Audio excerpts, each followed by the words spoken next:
નમસ્તે વિદ્યાર્થી મિત્રો, ઓનલાઈન શિક્ષણમાં આપ સર્વનું હાર્દિક સ્વાગત છે. આજે આપણે ધોરણ 7 વિષય હિન્દી, જેમાં પાઠ બીજો આપણે શીખી ગયા, તેનું આજે આપણે રિવિઝન કરીશું. તો બધા જ વિદ્યાર્થી મિત્રો પોતાની પાઠ્યપુસ્તક ખોલે અને જેમાં પેજ નંબર 9 ખોલે. અભ્યાસ આપણે જોઈએ, શબ્દાર્થ છેલ્લે આપણે જોઈ લીધા હતા. હવે જોઈએ તો આપણને અભ્યાસમાં સૌ પ્રથમ પહેલો પ્રશ્ન આપ્યો છે કે નિમ્નલિખિત પ્રશ્ન કે ઉત્તર દીજીએ. તેના પ્રશ્નના જવાબ આપણે લખવાના છે. તો પહેલો પ્રશ્ન આપણને આપ્યો છે કે બચ્ચે કો બચાને મેં દેરી હોતી તો ક્યા હોતા.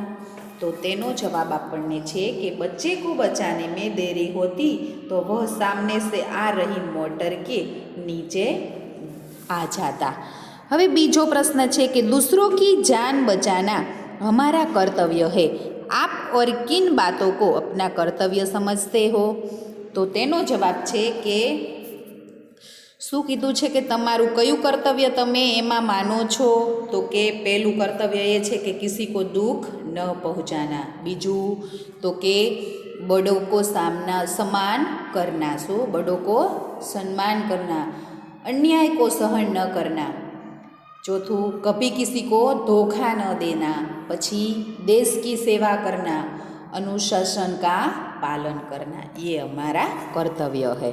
હવે ત્રીજું જોઈએ તો ત્રીજું આપણને આપ્યું છે કે મુખ્ય અતિથि को द्वार पर ही रोक देना सही था क्यों.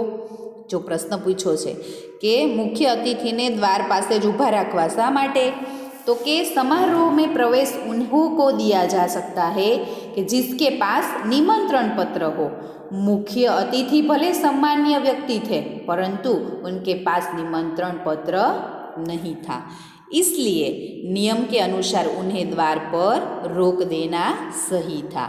હવે પેજ નંબર 10 ઉપર पेज नंबर 10 ऊपर આપણને चौथो प्रश्न आप्यो છે कि आपको कहाँ कहाँ पर भेदभाव की नीतियाँ दिखाई देती है. तो कि हमारे समाज में भेदभाव की नीति से अब भी मुक्त नहीं हो पाया है. परिवार में बेटा बेटी का, समाज में गरीब अमीर का, ऊंच नीच का, जाति पाति का भेद देखा जा सकता है. सरकारी और निजी कार्यालयों में वरिष्ठ और कनिष्ठ के बीच भेदभाव की नीति दिखाई देती है. હવે એના પછીનો પ્રશ્ન આપણને કહે છે કે સફળ હોને કે લીએ હમે ક્યા કરના ચાહીએ. તો તેનો જવાબ છે કે સફળતા મેળવવા માટે તમે શું કરશો. તો કે સફળતા હોને કે લીએ હમે લક્ષ્ય के प्रति जरा भी लापरवाही नहीं होना चाहिए. लक्ष्य को पाने के लिए लगातार अभ्यास करना चाहिए. अभ्यास के समय दिखाई देने वाली अपनी त्रुटियों को दूर करना चाहता था. હવે એના પછીનો આગળનો પ્રશ્ન આપણને કીધું છે કે આપ કિસકો પ્રામાણિક ઇન્સાન કહતે હો. તમે કોને પ્રામાણિક ઇન્સાન કહેશો. તો તેનો જવાબ છે કે जो व्यक्ति अपनी मेहनत की कमाई के सिवाय और किसी धन का उपयोग नहीं करता उससे मैं प्रामाणिक इंसान कहता हूँ. प्रामाणिकता के दुकानदार वस्तु का सही दाम लेता है. प्रामाणिक अधिकार से कभी किसी ने किसी रिश्वत नहीं लेता. प्रामाणिक टैक्सी वाला मीटर में दिखाई दाम से अधिक किराया नहीं लेता. ऐसे लोगों को मैं प्रामाणिक इंसान कहता हूँ. હવે બીજો પ્રશ્ન આપણને આપ્યો છે કે आपके कोई घटना या प्रसंग सुना हो या पढ़ो उसी कक्षा में कीजिए. कक्षा में प्रस्तुत की गई घटना या प्रसंग में भी किसी एक को अपनी भाषा में लिखिए. તે તમારી ભાષામાં લખવાનો છે. તમારી કોઈ આવી ઘટના બની હોય તે. તો આપણે જોઈએ તો આપણને આપ્યું છે સૌપ્રથમ તો કે એવી ઘટના કઈ બની છે તમારે જે તમે લખો. બરાબર. હવે તો કે रायगढ़ शिवाजी की राजधानी था. शिवाजी भी रायगढ़ के किले में रहते थे. किले का यह नियम था कि फाटक सूर्योदय होने पर खुलता था और सूर्यास्त होने पर बंद हो जाता था. बंद फाटक सूर्योदय होने के पहले कभी नहीं खोला जा सकता था. इस नियम का पूरी सख्ती से पालन किया जा सकता था. હવે જોઈએ तो कि एक बार एक अधिकार रात को 2 बजे, कितने बजे? 2 बजे आया और उसने द्वारपाल को फाटक खोलने का आदेश दिया। उसने कहा कि वह शिवाजी का खास आदमी है और बहुत जरूरी काम से उन्हें मिलना चाहता है। यदि वह उसे किले में नहीं जाने देगा तो शिवाजी उसे कड़ा दंड देंगे। હવે इसी समय इस नौकर ने उसी समय इस नौकर ने नौकर से भी निकाल सकते हैं। द्वारपाल ने उसके साफ कर दिया, आप कोई भी हो और कुछ भी कहे, मैं फाटक नहीं खोलना। तो फाटक खोल के मैं अंदर नहीं जाना है, तो बहुत होने तक फाटक खोलने का इंतजार कीजिए। तब उस व्यक्ति ने द्वारपाल को फाटक खोलने के लिए एक बड़ी रकम देने का लालच दिया, लेकिन द्वारपाल ने किसी भी कीमत पर फाटक खोलने से इनकार कर दिया। હવે आखिर फाटक अगले दिन सूर्योदय होने पर ही खुला।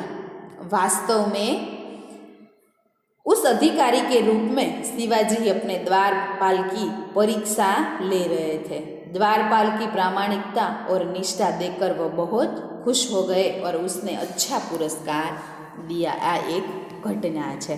હવે એના પછી આપણે જોઈએ તો પ્રશ્ન નંબર 3 ઉપર આપણને કીધું છે કે ચર્ચા કીજીએ। તો પહેલું આપણને આપ્યું છે કે यदि पक्षी बोल पाते तो पेड़ों की कटाई के विषय में वे आपसे क्या कहते, तेना विषय આપણે જાણવાનું છે। तो कीधु कि यदि जो पक्षी बोल सकते हैं तो पेड़ों की कटाई के बारे में वह आपके क्या कहते हैं, तेना विषय આપણે લખવાનું છે। तो एना विषे આપણે जानिए।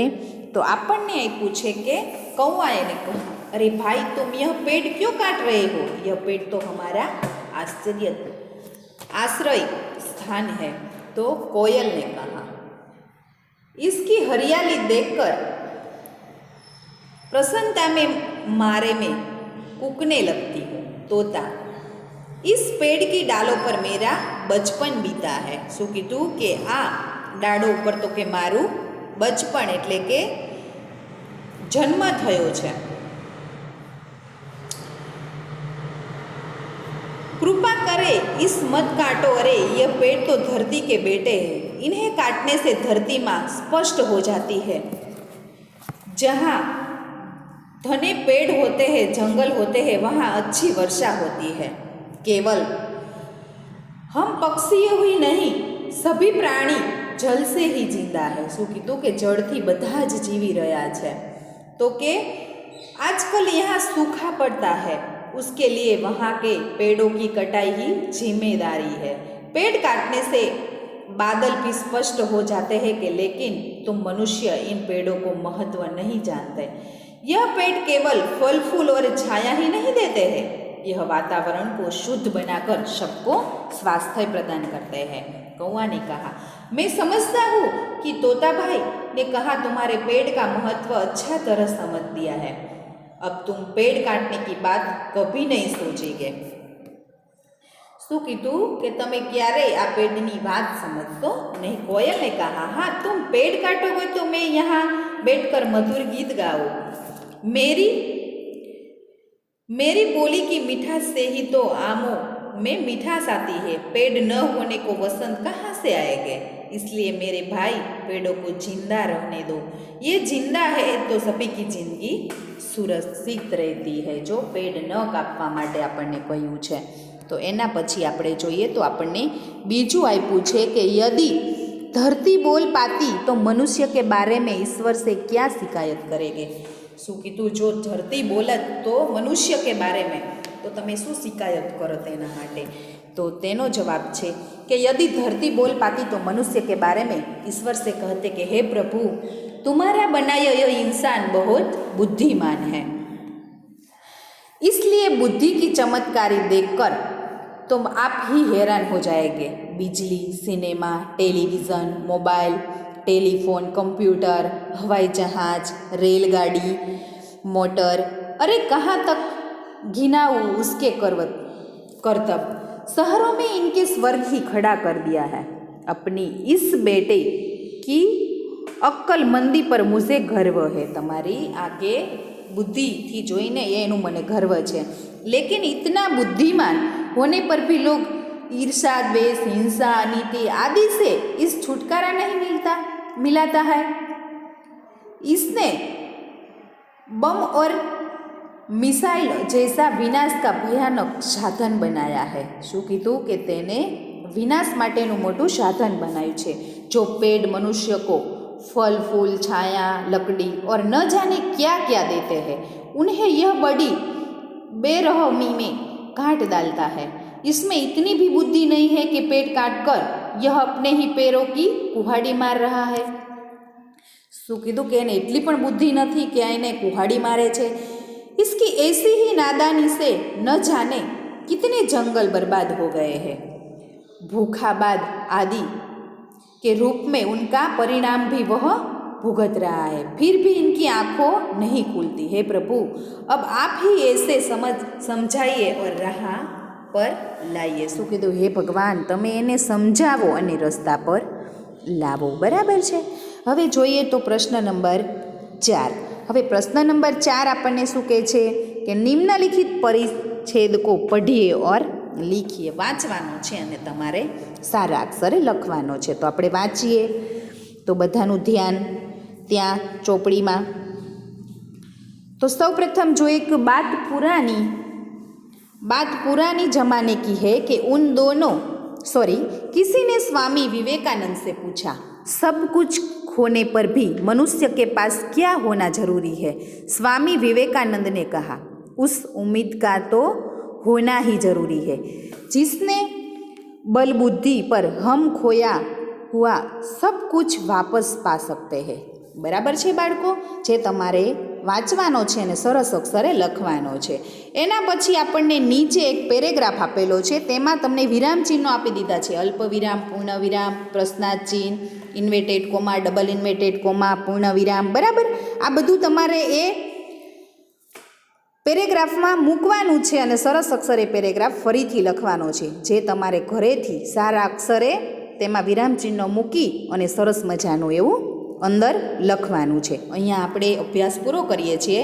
आवता विडियोमां आपणे स्वाध्याय जोईशुं। जय हिंद, वंदे मातरम।